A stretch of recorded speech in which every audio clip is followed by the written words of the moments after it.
Good morning, good evening, good afternoon. It's time for Weenie Envy. Let's talk about Stratus Dancer.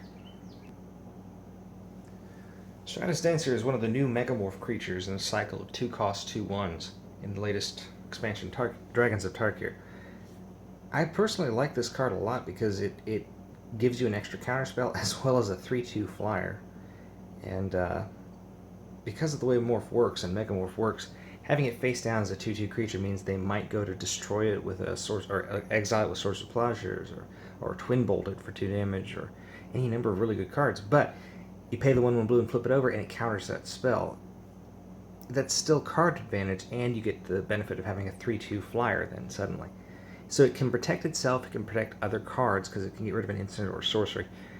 And because of all the bounce effects that recently came out, you have a good chance of getting it back up into your hand to cast again. Now, you can look at older cards like Willbender from the original Morph Onslaught block. It was also reprinted in the Peer Through Time Commander 2014 series. And it's a really good effect just to be able to flip a card face up at any time without having to use the stack. Makes it very difficult to respond to, although this is a triggered ability. When it's turned face up, then you get this to happen, so you could respond to the triggered ability. So there are always going to be things like you could respond to a counterspell anyway, unless it has split second.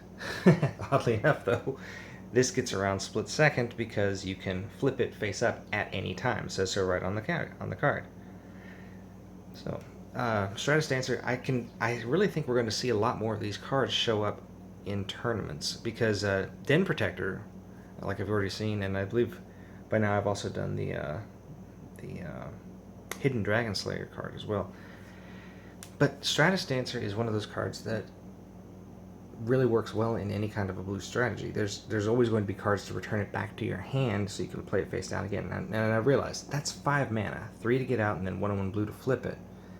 But you still get a 3/2 creature out of it. You don't lose any effect from it. And as long as you have the mana open anyway, you're fine. Now, that is a lot. I mean, that's a long strategy to use, but it's still a 2/1 flyer for 2. So even if you don't want to megamorph it, even if you don't want to put it down, face down, and flip it back up to use its ability, it's still 2/1 for 2. That's fast. It's been a long time since we've had a cycle like this. Yeah, it's a really good card in general, and worthy of just about any deck. As soon as it's turned face up, you're going to wish it wasn't there, or maybe you wish you had your own, except it's hard to counter an effect of a creature. That's the other thing. This isn't a spell. So, I think I've talked enough about it. Obviously, you can tell it's a really good card. I expect to see a lot of decks playing these. And it works really well in Tiny Leaders and Commander because, like the Killer Spell Snatcher, the ability to flip things up for their morph or megamorph costs has really changed how the game is played. You still have the card, and they don't know what it is, as if it were in your hand, but it's still on the field as a 2/2 creature. And you know what it is, and they don't. That's what makes the card so great. So, I'm going to end the video there. I hope you enjoyed it. Please leave a like or a comment. Let me know what kind of situations, if you've been any draft situations, what you thought of this card. And hope you have a great day tomorrow. Take care, everybody.